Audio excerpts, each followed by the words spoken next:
The massive viewport of Kepler Station framed the swirling nebula beyond as the human delegation's transport docked with barely a whisper. In the station's primary training facility, Commander Vextal of the Zephyrian Defense Corps watched the docking procedure with keen interest, his 4 compound eyes tracking every detail. As the galaxy's most experienced combat instructor, he had trained elite soldiers from 47 different species across 3 spiral arms. But today promised something entirely new.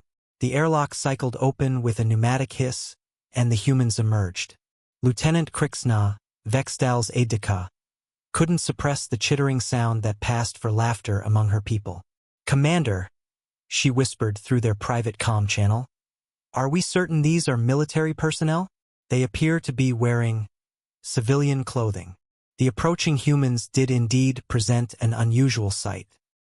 Where every other species in the Galactic Coalition wore sophisticated military equipment, energy dispersal armor, bio-enhanced exoskeletons, or crystalline integration suits, the human delegation looked like they had dressed for a camping expedition.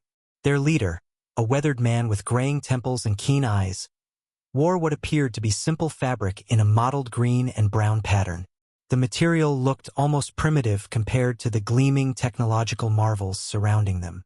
Behind him, 3 other humans in identical gear followed with an easy confidence that seemed at odds with their apparently inadequate equipment. Major Jackson Mitchell, United Earth Military, the lead human announced, offering a crisp salute that was returned by Commander Vextal with considerably less enthusiasm. "Welcome to Kepler Station, Major Mitchell," Vextal replied, his translator rendering his complex chittering into standard Galactic. "I am Commander Vextal, and this is Lieutenant Krixna. We are curious to observe human military capabilities." The barely concealed amusement in the commander's tone was not lost on the assembled alien troops who had gathered to witness this historic first contact between human and coalition forces. Representatives from a dozen species lined the observation platforms, their various forms of communication creating a symphony of clicks, whistles, and harmonic tones that clearly conveyed their entertainment. Major Mitchell gestured to his team. "This is Sergeant Elena Rodriguez, my tactical specialist, Corporal Ahmed Hassan, our demolitions expert, and Private Marcus Thompson, reconnaissance and marksman." Each human nodded politely as they were introduced, seemingly oblivious to the growing amusement around them. Their gear consisted of what appeared to be simple woven fabric, basic equipment packs, and weapons that looked like they belonged in a museum rather than on a modern battlefield. Captain Yahex of the Centaurian Guard stepped forward, his liquid metal armor shifting and flowing as it automatically adjusted to the station's environment. The surface of his suit displayed real-time tactical information, energy readings, and threat assessments in a dazzling array of holographic projections.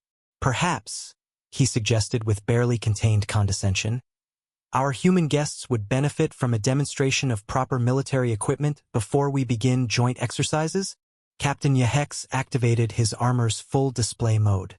The liquid metal spread across his form like mercury, creating a seamless second skin that pulsed with energy readings. Weapon systems emerged from hidden compartments, targeting systems locked onto practice targets across the facility, and his suit's AI began rattling off tactical assessments in multiple languages.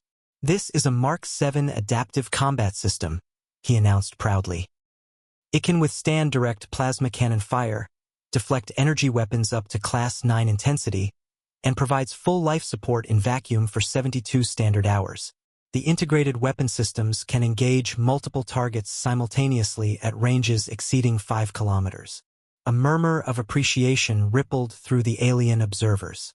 Several of the Andromedan crystalloids flickered with approval, their semi-transparent forms shifting through spectrums of light that indicated technical admiration.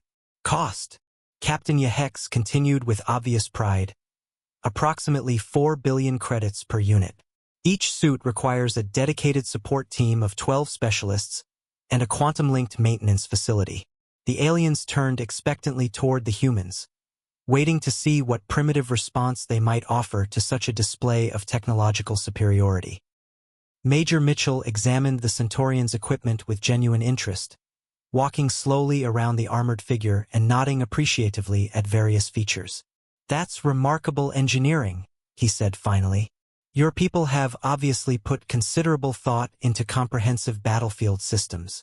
Indeed, Captain Yahex preened. I imagine human military technology must seem quite quaint by comparison. The word quaint rippled through the assembled troops in various translated forms, generating fresh waves of barely suppressed laughter. Even the normally stoic Zephyrians seemed to find the situation amusing, their mandibles clicking in rhythmic patterns that indicated mirth.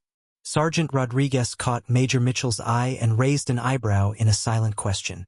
The Major responded with an almost imperceptible shake of his head. Not yet. I'm certain we'll all learn valuable lessons from these exercises, Mitchell replied diplomatically, his weathered face revealing nothing of his thoughts. When do we begin the training program? Commander Vextal's mandibles clicked with what could generously be called anticipation. Tomorrow at dawn cycle, Major. We'll start with basic patrol and contact scenarios. Standard combat simulation parameters. He paused, and if a Zephyrian could smirk, he would have. Do try not to embarrass yourselves too severely. The alien troops began dispersing toward their quarters, their various forms of communication creating an excited buzz of anticipation. Betting pools were already forming on how quickly the humans would be eliminated in the first exercise, with the most optimistic estimates giving them perhaps 10 minutes against trained coalition forces. The humans remained in the center of the facility as the crowd thinned, apparently unperturbed by the obvious skepticism surrounding them.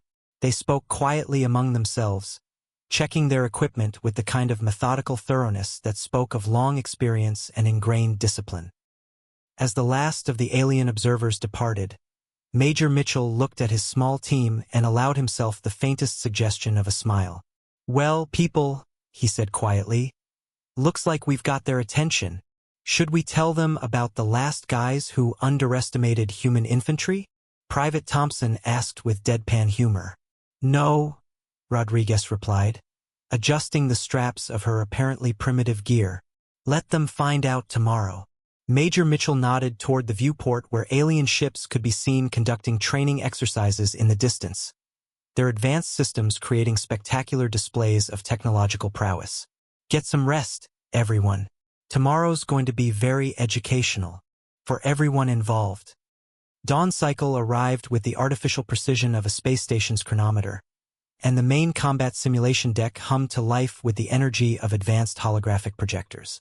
The environment materialized around them in stunning detail, the rocky, broken terrain of Epsilon Ceti 3, complete with jagged limestone outcroppings, deep ravines carved by ancient water flows, and the kind of treacherous, uneven ground that had claimed more soldiers throughout galactic history than any energy weapon. Commander Vextal stood in the elevated observation deck, surrounded by nearly 24 officers from various coalition species, all eager to witness what promised to be a brief but educational demonstration of superior military technology.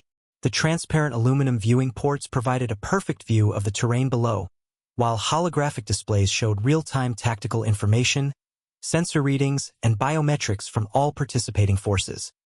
The exercise parameters are deliberately simple, Vextal announced to the assembled observers, his mandibles clicking with barely contained anticipation. Basic patrol and contact scenario. 2 squads, each consisting of 4 personnel, will begin from opposite ends of the simulation zone. First squad to achieve contact and eliminate the opposition wins. All weapon systems are configured for training intensity, sufficient energy to register hits on armor sensors and biomonitors, but not enough to cause permanent physical damage. The alien squad represented the absolute pinnacle of coalition military excellence. 2 Centaurians encased in their flowing liquid metal armor that sparkled with embedded sensor arrays and weapon systems. 2 Zephyrians whose bio-enhanced exoskeletons amplified their natural chitinous armor with technological enhancements that made them faster, stronger, and more resilient than their unaugmented forms. And 2 Andromedans whose semi-crystalline bodies could interface directly with their equipment at a quantum level, essentially becoming living weapons platforms. They moved with the fluid, practiced precision of soldiers who had trained together for multiple cycles, their advanced equipment seamlessly coordinating through quantum-entangled communication networks that operated faster than the speed of light across any distance. Energy readings cascaded across their armor displays as sophisticated AI systems analyzed terrain, calculated optimal firing solutions, and coordinated movement patterns that would have challenged the greatest military minds of previous generations. The humans, by contrast, appeared to be preparing for a recreational hiking expedition. I confess to feeling somewhat concerned for their welfare, Lieutenant Crixna murmured as she watched the human team through the high-resolution observation screens. The 4 soldiers were conducting what appeared to be an elaborate equipment inspection ritual, adjusting fabric straps with meticulous care, testing simple radio headsets with old-fashioned voice checks, and examining their primitive projectile weapons with the kind of obsessive attention to detail that spoke of soldiers who had learned that their lives depended on every piece of gear functioning perfectly. "Observe their weapons systems," noted Dr. Telnvar, the Andromedan military technology specialist, its crystalline voice carrying undertones of academic fascination. "Chemically propelled kinetic projectiles delivered through rifled metal tubes. The technology appears to be several centuries old by galactic standards. Primitive, but historically significant." Through the observation screens, Major Mitchell could be seen speaking quietly to his team in what appeared to be a final briefing session. The observers couldn't access the human communication channels. Their equipment operated on entirely different frequencies and encryption protocols. But his soldiers responded with subtle nods and hand gestures that suggested complex tactical coordination despite their apparently primitive communication methods. "All units, assume starting positions." Commander Vextal's voice echoed through the simulation deck. The alien squad deployed with textbook efficiency that would have made any military academy instructor proud. Their armor's integrated sensor systems immediately began comprehensive terrain mapping, identifying potential threat vectors, calculating optimal sight lines, and establishing overlapping fields of fire that would make enemy movement virtually impossible. Holographic tactical displays flickered to life across their visors as quantum-linked coordination protocols synchronized their movements into a perfectly orchestrated advance. The humans walked into the rocky terrain and promptly vanished from existence. "Tactical display malfunction?" Captain Yahex asked with obvious confusion, leaning forward in the observation booth to study his squad's sensor readings. According to every piece of equipment his soldiers carried, the battlefield contained exactly 6 life forms, all of them coalition personnel. The humans had somehow ceased to exist. "Sensor diagnostics show all systems operating within normal parameters," reported the Zephyrian technical specialist, her 4 compound eyes focused intently on cascading data streams. "Thermal imaging, electromagnetic detection, motion sensors, biosignature scanning. Everything indicates normal function." "Run complete system verification," Vextal ordered, his mandibles clicking with growing unease. For the next several minutes, the most advanced military sensor technology in the known galaxy insisted that the human soldiers had simply disappeared. Diagnostic routines confirmed that every system was functioning perfectly. Biomonitors showed the aliens' positions clearly. Terrain mapping continued to update in real time. But 4 armed human soldiers had become invisible to instruments capable of detecting a single bacterium at a range of several kilometers. On the ground, the coalition patrol advanced through the broken terrain with increasing caution. Their training told them that enemies were present, but their equipment insisted they were alone. The cognitive dissonance created by trusting instruments over instincts began to affect their coordination. "Alpha 1 to command," came the voice of the Centaurian squad leader, his liquid metal armor rippling as it automatically adjusted to each footstep. "Sector 7 sweep complete. No contacts, no readings, no thermal signatures. Continuing advance to checkpoint 9. Copy Alpha 1. Maintain formation and proceed with standard protocol." In the observation deck, tension filled the air like static electricity. It had been nearly 20 minutes since the exercise began, and the humans hadn't been detected even once. More disturbing still, they hadn't made any aggressive moves or attempts at contact. They were simply somewhere waiting. "Perhaps their communication equipment experienced a malfunction?" suggested one of the observers. Those primitive radio systems could easily fail in an environment with this much electromagnetic interference. The suggestion died abruptly as a sharp, echoing crack reverberated through the simulation deck's audio pickups. Then another, and a third. On the tactical display, red warning indicators began flashing urgently over the positions of 3 coalition soldiers. Direct hit, direct hit, direct hit. The humans had fired from 3 completely different directions simultaneously, their shots precisely calculated to exploit momentary gaps in the alien formation, then immediately faded back into terrain that sensors insisted was empty. Report, Vextal demanded. Command, this is Alpha 1. Came the Centaurian's voice, now carrying a note of professional concern that bordered on alarm. We are taking accurate fire from unknown positions. My armor registered multiple direct hits, but threat detection systems show no enemy contacts. Request immediate tactical support. Impossible, Captain Yahex breathed, staring at sensor displays that continued to insist his soldiers were alone on the battlefield.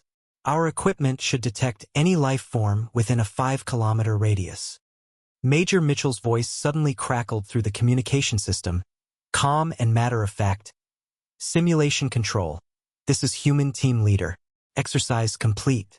6 confirmed hits on coalition personnel. Requesting termination of training scenario. Absolute silence filled the observation deck except for the quiet electronic humming of sophisticated equipment that had just been rendered completely obsolete. On the display screens, human soldiers began materializing from the landscape itself, appearing as if they had been part of the rocks and shadows all along. Their simple fabric uniforms and primitive equipment had somehow made them invisible to the most advanced military technology in galactic civilization. The confident laughter from the previous day's introductions was conspicuously absent from the observation deck. The post-exercise debriefing chamber buzzed with an energy entirely different from the confident anticipation that had filled it just hours before. Where alien officers had previously exchanged amused glances and barely suppressed laughter, now they leaned forward with intense concentration, studying every piece of human equipment as if it might hold the secrets of the universe. Captain Yahex turned a section of Major Mitchell's combat uniform over in his metallic hands, his armor's built-in scanners running continuous analyses on the seemingly simple fabric. The material composition defies our initial assessments, he admitted, his voice carrying a note of professional bewilderment that would have been unthinkable the day before. Our sensors detected standard organic fibers, cotton, synthetic polymers, but somehow missed the integrated technological components entirely. Major Mitchell accepted the returned fabric section with the patient demeanor of a teacher addressing particularly bright students. This is what human military doctrine calls passive technology integration, he explained, running his fingers along threads that looked completely ordinary to alien eyes. The key principle is that if your enemy expects to fight high-technology opponents, you present them with something their instruments aren't programmed to recognize as a threat. Dr. Telnvar, the Andromedan technology specialist, flickered through several light spectrums as its crystalline form processed this information. But how do the fibers maintain their anti-detection properties while providing effective protection? Our scans indicate the material should offer minimal resistance to energy weapons or kinetic impacts. Sergeant Rodriguez stepped forward, her gear still bearing the dust and grime from crawling through simulated terrain for nearly an hour without detection. That's because you're thinking like engineers instead of soldiers, she said with respectful directness. The fabric isn't designed to stop energy weapons. It's designed to make sure energy weapons never get a chance to fire at us. She held up her uniform sleeve, pointing to patterns that seemed random to untrained eyes. These aren't just camouflage colors. The threading disrupts thermal signatures at 17 different wavelengths. The weave pattern breaks up electromagnetic reflections that most sensor systems use for target identification. Even the dyes are formulated to absorb and scatter specific frequencies of light that military scanners depend on. Lieutenant Krixna's compound eyes focused intently on the fabric. But the material appears so primitive. Our analysis suggested it was manufactured using pre-industrial techniques. It was, Corporal Hassan confirmed with a slight grin. One of the advantages of being a young species, we remember how to do things the hard way. Most of this uniform was made using techniques that are over 1,000 years old on Earth. The alien officers exchanged glances that spoke volumes about their growing understanding. They had spent centuries perfecting technology that could defeat other advanced civilizations, but they had forgotten how to fight opponents who might not use advanced technology at all. Your weapons present an even more significant tactical puzzle. The Andromedan continued, its crystalline voice resonating with scientific curiosity. Chemical propellants produce no energy buildup, no targeting signatures, no electromagnetic emissions that our defensive systems are designed to intercept. How did you achieve such precision without computer-assisted targeting? Private Thompson hefted his rifle, a weapon that looked like it belonged in a museum compared to the energy weapons surrounding them. Practice, he said simply. Lots and lots of practice. When you can't rely on computers to do the shooting for you, you learn to do it yourself. Commander Vextal's mandibles clicked with what was becoming recognizable as thoughtful consideration rather than amusement. But the coordination required for your simultaneous attack, our instruments detected no communications between your positions. How did you synchronize your actions without quantum-linked coordination systems? The four humans looked at each other and shared expressions that mixed amusement with something that might have been pity. It was Rodriguez who answered, producing what appeared to be a small mirror from her gear. Sometimes the oldest technologies are the most reliable. Hand signals, prearranged timing, and this, a piece of polished metal that reflects light. She demonstrated by catching the chamber's artificial lighting and flashing a brief, complex pattern toward the wall. No electronics to detect, no frequencies to monitor, no quantum signatures to trace. Just light bouncing off metal. The silence that followed was profound. These aliens had mastered faster-than-light travel, developed artificial intelligence systems that could process information at quantum speeds, and created weapons that could shatter planets. But they had forgotten how to communicate with reflected sunlight. Your movement techniques, Captain Yahex said slowly. How did you traverse the terrain without triggering any of our motion sensors? Our equipment can detect the displacement of individual pebbles. Hassan's expression became almost sympathetic. Your sensors are calibrated for detecting beings who move like you do, upright, confident, following predictable patterns. We moved like the terrain itself. Slow when movement would be visible, fast when it wouldn't be noticed, and always thinking about what your instruments expected to see. But how did you know what our instruments expected? Dr. Telnvar asked. Because, Major Mitchell said with the patience of someone explaining the obvious, every military force in the galaxy uses fundamentally similar detection systems. You've all optimized for fighting each other, opponents who use the same basic technological approaches you do. Lieutenant Krixna leaned back in her chair, her chitinous features reflecting something that might have been comprehension. You're suggesting that our technological advancement has become a form of tactical limitation? I'm not suggesting it, Rodriguez replied. I'm stating it as demonstrated fact. Your armor is incredible until someone cuts the power grid it depends on. Your sensors are amazing until someone learns to operate outside their detection parameters. Your weapons are devastating until someone gets inside their effective range using methods they weren't designed to counter. The room fell quiet as the implications settled over the assembled officers. Everything they had believed about military superiority was being systematically deconstructed by soldiers using equipment their ancestors might have recognized. The fundamental question, Major Mitchell continued, is whether you want to learn from this experience or dismiss it as an anomaly. Commander Vextal's mandibles clicked in a complex rhythm that his translator rendered as thoughtful consideration. What would learning from this experience entail? The humans looked at each other again, and their synchronized smiles carried a predatory edge that made several alien officers unconsciously step backward.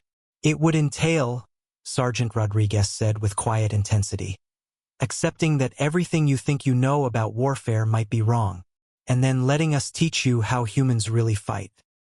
The chamber remained silent for a long moment as alien minds processed concepts that challenged millennia of military development.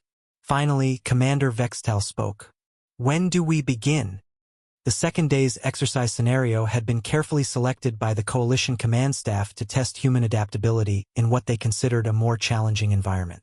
The urban warfare simulation deck had been reconfigured to replicate the sprawling metropolitan areas of New Geneva, complete with multi-story residential complexes, commercial districts, underground transit systems, and most importantly, civilian populations that required protection during combat operations. Surely their unconventional methods will prove less effective in close-quarters urban environments, Captain Yehex murmured to Lieutenant Krixna as they observed the pre-exercise preparations. Our integrated armor systems provide significant tactical advantages in building-to-building combat scenarios. The Centaurian forces had been reinforced with specialists specifically chosen for urban warfare. A combat engineer whose liquid metal armor could interface with plasma-cutting tools capable of breaching reinforced walls in seconds. A medical specialist whose bioscanners could detect wounded personnel through 3 meters of solid concrete. A communications expert whose quantum link systems could coordinate with orbital support platforms, and a demolition specialist whose armor contained enough integrated explosives to level an entire city block if necessary. Each piece of equipment represented decades of research and development, field-tested in dozens of urban conflicts across the galaxy. Their armor's adaptive camouflage could mimic building materials, their weapon systems could fire around corners using guided projectiles, and their sensor networks could track targets through multiple floors simultaneously. When the humans emerged from their preparation area, the alien observers experienced an entirely different kind of shock than the previous day's amusement. Have they downgraded their equipment even further? Dr. Telnvar asked, its crystalline form flickering with academic bewilderment. The human soldiers now carried gear that looked like it belonged in an archaeological museum rather than on a modern battlefield. Instead of their already primitive projectile weapons, they now bore what appeared to be ancient crossbows fitted with specialized bolts. Coils of simple rope hung from their belts alongside pouches containing what looked like basic chemical compounds. Most disturbing of all, they carried bladed weapons, actual metal knives and tools that seemed to predate energy technology entirely. Those appear to be crossbows, Lieutenant Krixna stated with the tone of someone hoping to be corrected. Among other things, Corporal Hassan confirmed cheerfully, testing the mechanism of his weapon with practiced efficiency. Urban warfare requires different tools than open-terrain combat. Major Mitchell addressed the growing concern among the observers with characteristic directness. Different environments, different solutions. What works in open terrain might not work in confined spaces. The urban simulation environment sprawled across multiple levels of the station's largest holographic chamber. 5-story apartment buildings lined narrow streets, underground parking garages connected through maintenance tunnels, and elevated walkways created 3-dimensional movement corridors that would challenge even experienced urban warfare specialists. Civilian holograms moved through the environment following realistic behavioral patterns, creating additional complications for any military force attempting to operate without causing collateral damage. Commander Vextal reviewed the exercise parameters one final time. Objective remains unchanged. Locate and eliminate opposing forces while minimizing civilian casualties. Environmental restrictions include no explosives larger than personal grenades, no weapons discharge within 50 meters of civilian concentrations, and no structural damage that would compromise building integrity.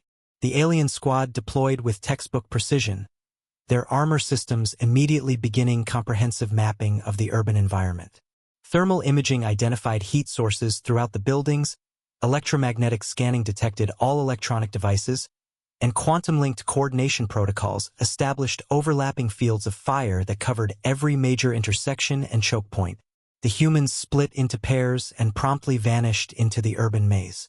Maintain constant sensor contact, Captain Yehex ordered his squad. They cannot hide from us in these confined spaces. For the first 15 minutes, the Centaurian confidence seemed justified.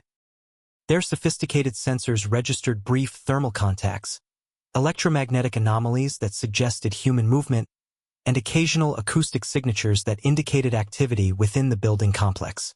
The humans were present and moving, but the alien forces maintained tactical superiority through superior technology and coordination. Then every light in the simulation went dark. "Sir," came the voice of the Centaurian combat engineer, his professional composure cracking slightly. "We have experienced total electrical system failure across all building complexes. Emergency power, backup generators, even battery-operated systems. Everything has gone offline simultaneously." "Impossible," Commander Vextal responded from the observation deck. "Those electrical systems are hardened against military-grade electronic warfare weapons. Nothing short of a directed electromagnetic pulse could cause such comprehensive failure." Major Mitchell's voice crackled through the communication system with unmistakable amusement. "Actually, Commander, a pair of wire cutters and basic knowledge of electrical distribution systems work just as effectively. Sometimes the simplest solutions are the most elegant." In the suddenly darkened urban environment, the aliens' sophisticated sensor systems became more hindrance than help.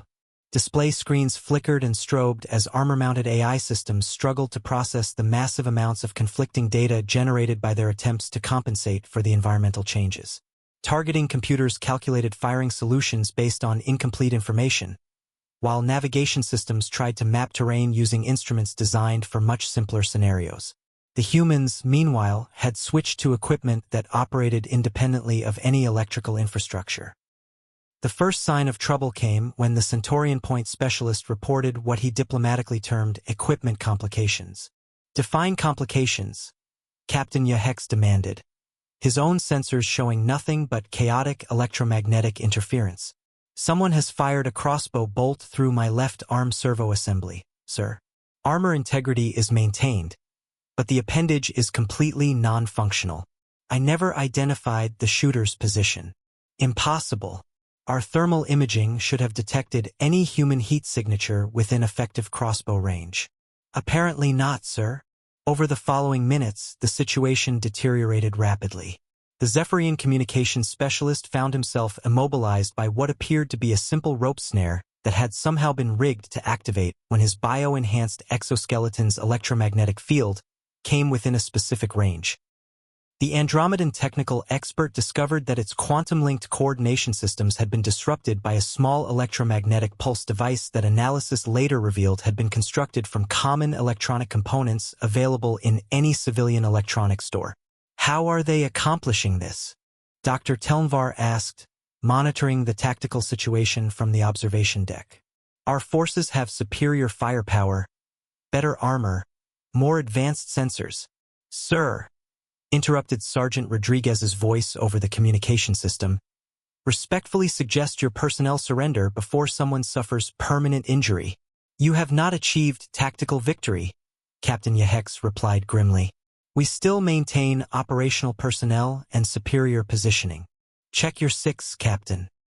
Captain Yahex rotated to discover Private Thompson sitting comfortably on a fire escape platform 2 stories above his position. An archaic-looking rifle trained steadily on the Centaurian's center mass. The human soldier had somehow scaled the building exterior, crossed multiple rooftops, and positioned himself with a clear shot without triggering a single sensor alarm. "Exercise terminated," Major Mitchell announced with professional satisfaction.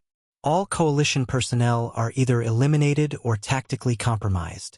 In the observation deck, the assembled alien officers sat in stunned silence as the implications settled over them like a suffocating blanket. The galaxy's most advanced military technology had been systematically defeated by equipment that belonged in historical exhibits. "This is," Commander Vextal began, then stopped, his mandibles clicking in patterns that the translator couldn't properly render. "Educational," Dr. Telnvar finished quietly. "That's one word for it," agreed Major Mitchell. The third day brought an unmistakable transformation in the atmosphere aboard Kepler Station. Gone was the condescending amusement that had characterized the aliens' initial interactions with human forces. In its place, a mixture of professional respect, genuine curiosity, and perhaps a hint of concern had settled over the coalition officers like morning fog over a battlefield. The briefing chamber filled with representatives from every major species in the coalition military hierarchy. Word of the previous exercises had spread throughout the station's command structure, drawing observers who had initially dismissed the human presence as a diplomatic formality. Now they gathered with the intensity of students preparing for the most important examination of their careers. Before we proceed with additional combat scenarios, Commander Vextal announced, his mandibles clicking with what had become recognizable as deep thoughtfulness. I believe we must address the fundamental strategic implications of what we have observed. Major Mitchell nodded with the expression of an instructor who had been waiting for precisely this moment. I was wondering when someone would ask the important question. Which is? Dr. Telnvar inquired, its crystalline form flickering through spectrums that indicated intense intellectual engagement. How our respective forces can effectively coordinate in actual combat situations, Mitchell replied. Because that's what this is really about, isn't it? Integration, not demonstration. The room fell into thoughtful silence as the implications settled over the assembled officers. They had spent 2 days focusing on tactical defeats and technological surprises, but the larger strategic picture was just beginning to emerge. Captain Yahex leaned forward, his liquid metal armor rippling as it adjusted to his posture. Your methods have proven remarkably effective, but they appear fundamentally incompatible with standard coalition operating procedures. How do we reconcile approaches that seem diametrically opposed? Are they opposed? Sergeant Rodriguez asked, moving to the chamber's central holographic display and activating a replay of the previous day's urban exercise. Or are we simply approaching identical objectives through different tactical philosophies? She highlighted specific moments from the exercise, her movements precise and professional. Your combat engineer attempted to breach that wall using plasma cutters. Effective, but the energy signature was visible to every sensor within a 5-kilometer radius. Ahmed used a shaped charge 1/10 the size that created an equally functional breach while producing minimal detectable signature. Corporal Hassan stepped forward to continue the analysis. The fundamental issue isn't tactical incompatibility. The problem is that coalition forces have spent centuries optimizing for combat against opponents who use similar technological approaches. You've become extraordinarily effective at fighting enemies who think like you do. But what happens? Private Thompson added with quiet intensity. When you encounter enemies who don't think like you do, who don't use the same technological frameworks, who don't follow the tactical patterns your systems are designed to counter. Lieutenant Krixna's compound eyes focused intently on the tactical display. You're suggesting that our technological advancement has created tactical blind spots? We're not suggesting it, Rodriguez replied with characteristic directness. We're demonstrating it.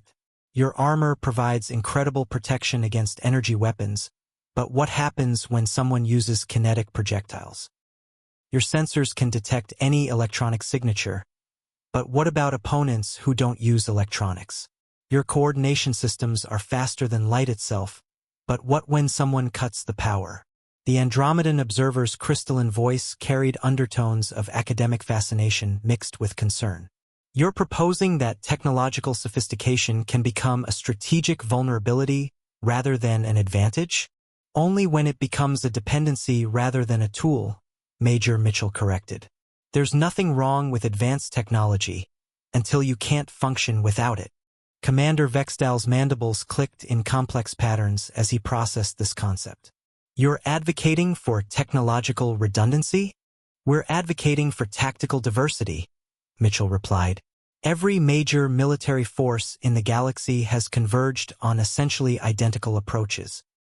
Maximum technological superiority, integrated systems architecture, overwhelming firepower applied through sophisticated coordination. You've all optimized for fighting each other. While we've optimized for fighting anyone, Hassan added with a slight smile that didn't reach his eyes. The room digested this statement with visible discomfort. Captain Yahex voiced what several others were obviously thinking. You fight your own species? Continuously, Thompson confirmed with dark humor. Human military history is essentially one long catalog of humans finding increasingly creative ways to kill other humans. We've been forced to develop adaptability because predictability meant extinction. Dr. Telnvar's crystalline form flickered with what might have been distress. The concept of intraspecies warfare on such a scale is difficult to process. How does a civilization survive such constant conflict? By getting very, very good at warfare, Rodriguez answered bluntly. Every human soldier trains to fight opponents who think like they do, who know their tactics, who can anticipate their strategies. We've had to become unpredictable because predictability was death. So when you encountered our forces, Commander Vextal began, understanding dawning in his voice. We approached you like any other opponent, Hassan finished. We studied your capabilities, identified your tactical assumptions, analyzed your technological dependencies, and found ways to operate outside your expectations. The question now, Mitchell continued, is whether the coalition wants to learn these approaches, or whether you prefer to continue fighting the same way you always have. Learn how to be unpredictable? Krixna asked. Learn how to be adaptive, Rodriguez corrected. Unpredictability is just one tool.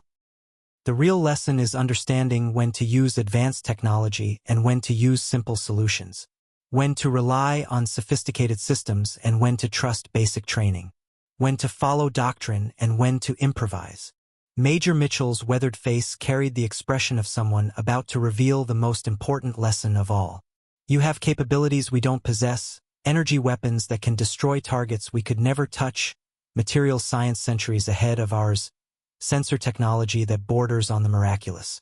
But you use these tools in predictable patterns. And if we learned to use them unpredictably? Vextal asked, though his tone suggested he already knew the answer. The four humans exchanged glances and smiled with synchronized precision that had become their trademark. This time, however, the expression carried an edge that made several alien officers unconsciously check their weapon systems. Then, Major Mitchell said with quiet satisfaction, whatever enemies you face are going to have a very bad day, because they'll be expecting to fight coalition forces using coalition tactics. Instead, they'll be fighting coalition forces using human tactics with coalition technology. When do we begin this education? Commander Vextal asked. Rodriguez's smile widened. We already have. The transformation of Kepler Station's training protocols over the following weeks represented nothing short of a military revolution. What had begun as a condescending demonstration of galactic technological superiority had evolved into the most comprehensive exchange of military knowledge in coalition history. The station's corridors now echoed with the sounds of species learning to fight in ways their ancestors could never have imagined. The changes were immediately apparent in even the most basic training exercises. Centaurian squads that had once relied entirely on their liquid metal armor's integrated systems now practiced movement techniques that seemed to contradict everything they had learned about modern warfare. Captain Yehex watched his soldiers crawling through mud and debris, their sophisticated armor deliberately powered down as they learned to navigate terrain using nothing but natural observation skills that had atrophied from centuries of electronic dependence. It's remarkable how quickly they adapt, Major Mitchell observed as he watched a Centaurian trooper successfully complete a stealth approach that would have been impossible with active armor systems. Your people have excellent natural instincts. They just needed to remember how to trust them. The liquid metal armor had been modified with human consultation to include attachment points for decidedly low-tech equipment. Climbing ropes, chemical explosive charges, backup weapons that required no power source, and even simple tools like mirrors and knives now integrated seamlessly with technology that cost more than most planetary defense budgets. The cognitive dissonance was initially overwhelming, Captain Yehex admitted as he examined his squad's new hybrid loadout.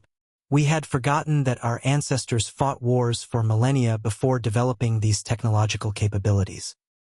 Relearning those fundamental skills while maintaining our technological advantages has created tactical possibilities we never considered. The Zephyrians had embraced human stealth methodologies with results that surprised even their instructors. Lieutenant Krixna had become particularly adept at what Sergeant Rodriguez called environmental integration, moving through terrain in ways that made her insectoid biology nearly invisible even to other Zephyrians equipped with advanced detection systems. The key insight, Rodriguez explained during a training session that had drawn observers from across the station, is understanding that your bio-enhanced exoskeleton gives you incredible strength and speed, but it also generates heat signatures, electromagnetic fields, and acoustic patterns. Learning when to use technological advantages and when to rely on natural capabilities multiplies your effectiveness exponentially. Krixna demonstrated by approaching a target through an obstacle course designed to test both technological and natural stealth capabilities. Her first run used full exoskeleton enhancement, fast, powerful, but easily detected by the course's sensor arrays. Her second run relied on natural movement enhanced by human techniques, slower in terms of pure speed, but completely invisible to the same sensors that had tracked her so easily moments before. Fascinating, Dr. Telnvar noted, its crystalline form flickering with academic excitement. The tactical applications seem almost limitless. The Andromedans had perhaps achieved the most interesting evolution. Their ability to interface directly with both their own technology and human equipment had led to the development of what they termed selective technological integration. They could gather intelligence using their quantum-linked sensor systems, then switch to purely mechanical methods for actual operations, creating a hybrid approach that maximized the advantages of both technological sophistication and tactical unpredictability.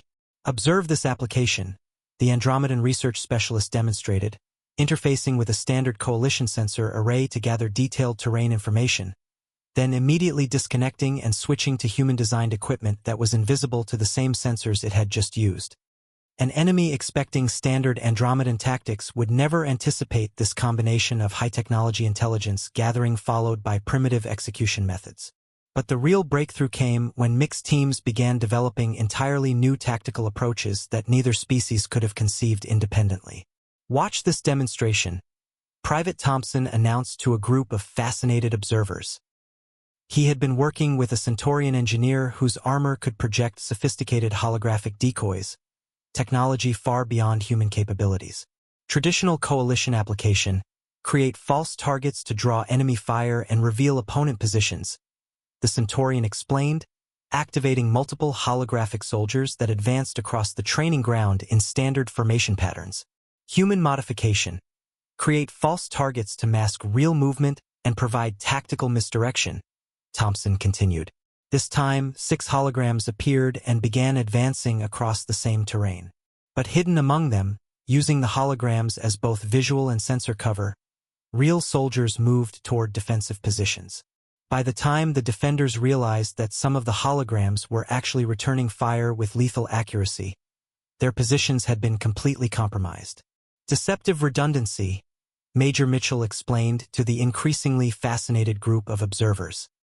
Make them guess which threats are real and which are technological illusions. While they're trying to analyze what they're facing, you eliminate them. Commander Vexdal's mandibles clicked with unmistakable approval. And this approach succeeds because it operates outside expected tactical parameters, Corporal Hassan finished. They're prepared to fight Centaurians using Centaurian doctrine, or humans using human doctrine. They're not prepared for Centaurians using human tactics enhanced by Centaurian technology. The exercises that followed showcased forms of warfare that were entirely unprecedented in galactic military history. Mixed teams that seamlessly combined advanced alien technology with human adaptability proved devastatingly effective against conventional forces using standard tactics. They could present as high-technology coalition units when the situation required overwhelming firepower, then disappear and reappear as primitive guerrilla forces when stealth and surprise offered tactical advantages. Enemy forces attempting to counter these mixed units face an impossible strategic challenge, Dr. Telnvar observed with scientific fascination. Any defensive measures designed to counter high-technology opponents become liabilities against primitive tactics, while any preparations for low-technology threats are inadequate against advanced weaponry. The consortium forces won't know what hit them, Lieutenant Krixna remarked with visible satisfaction as she watched a mixed Zephyrian human team completely outmaneuver a simulated enemy force that had been programmed with the most advanced tactical algorithms in the Coalition database. The consortium? Major Mitchell asked, the casual reference to actual enemies catching his immediate attention. The training chamber fell silent with such suddenness that the environmental systems seemed abnormally loud. Commander Vexdal's mandibles stopped their usual clicking entirely. Did we neglect to mention? The commander said with careful deliberation. that these training exercises represent preparation for an actual military conflict? The four humans exchanged glances that spoke of years of shared combat experience and mutual understanding. "No," Sergeant Rodriguez said slowly, her voice carrying undertones that made several alien officers unconsciously step backward. "You did not mention that." "Ah." Vextal paused, his translator struggling with the complexity of his emotional state. "Perhaps we should discuss the current strategic situation in greater detail." Major Mitchell settled back in his chair with the expression of a professional soldier who was beginning to understand that he had been recruited for something far more significant than a training exercise. "I think," he said with dangerous calm, "you'd better start from the beginning." The briefing chamber's atmosphere shifted dramatically as Commander Vextal activated the holographic display system, its three-dimensional projection filling the room with tactical data that painted a grim picture of galactic politics. The star map that materialized showed the local sector in exquisite detail, trade routes pulsing with economic activity, inhabited systems glowing with the warm light of civilization, and coalition military installations marking the boundaries of known space. Then the red markers appeared. "The Hegemony Consortium," Commander Vextal began, his translator rendering his words with unusual gravity, "currently controls approximately 37% of this galactic sector. Their expansion has been consistent, methodical, and utterly ruthless for the past 2 decades. The holographic display showed the consortium's territory like a crimson cancer spreading across the star map. System after system fell under red markers as the projection advanced through time, showing conquered worlds, enslaved populations, and the systematic destruction of any civilization that resisted their advance. Their military doctrine combines overwhelming technological superiority with complete disregard for civilian casualties or prisoners of war," Captain Yohex added, his liquid metal armor reflecting the ominous red glow of the hologram. "They don't negotiate treaties, they don't recognize surrender, and they don't leave survivors who might organize resistance movements." Major Mitchell studied the tactical display with the professional detachment of a soldier who had seen too many wars. "What makes them so consistently effective against coalition forces?" "Adaptive military technology coupled with predictive strategic algorithms," Dr. Telnvar replied, its crystalline form flickering with patterns that indicated deep concern. "They analyze enemy capabilities faster than any opponent can adapt countermeasures. Every military engagement provides them with data that makes them more effective against similar tactics in future encounters." "Have they ever been defeated?" Sergeant Rodriguez asked, though her tone suggested she already knew the answer. "Never," Lieutenant Crixna confirmed, manipulating the display to highlight recent battle sites. 3 months ago, they encountered a coalition fleet using our standard tactical protocols. The engagement lasted 4 hours and 17 minutes. Coalition forces suffered complete destruction without inflicting measurable damage on consortium units. The display shifted to show another system, its tactical readout indicating a more recent engagement. 6 weeks ago, they met coalition forces using modified protocols based on preliminary analysis from our joint training exercises. The engagement lasted 2 days and 11 hours. Coalition forces were eventually eliminated, but consortium casualties were significant enough to delay their advance schedule. "And yesterday," she concluded, bringing up the most recent intelligence data available, "a mixed-species unit trained according to human integrated tactical doctrine encountered a consortium scouting force in the Kepler-adjacent system. The holographic display showed the aftermath of what could only be described as a complete reversal of typical engagement patterns. Consortium vessels drifted powerless through space while coalition forces remained fully operational. Complete consortium unit destruction," Vextal reported with grim satisfaction. 0 coalition casualties reported. Total engagement time, 17 minutes and 43 seconds. The humans absorbed this information with the stoic expressions of professional soldiers processing strategic intelligence. Finally, Corporal Hassan voiced what they were all thinking. "So you need us to help prepare coalition forces for a war they're currently losing. We need you to help us survive a war that will determine the fate of galactic civilization," Vextal corrected with stark honesty. Current intelligence projections indicate consortium forces will reach core coalition space within 6 standard months. We have that long to fundamentally transform our military capabilities. And if we refuse to participate? Mitchell asked, though his tone indicated the question was purely theoretical. Then the consortium continues their expansion until they eventually reach Earth. The Andromedan replied with brutal directness. Their territorial acquisition follows mathematical algorithms that don't recognize species boundaries or planetary sovereignty. They will not stop voluntarily. Private Thompson leaned forward, studying the tactical projections with intense concentration. What's their standard response pattern when they encounter new tactical approaches? Technological escalation and adaptive countermeasures. Captain Yahex answered immediately. They deploy additional resources until they can overwhelm any resistance through sheer superiority of numbers and equipment.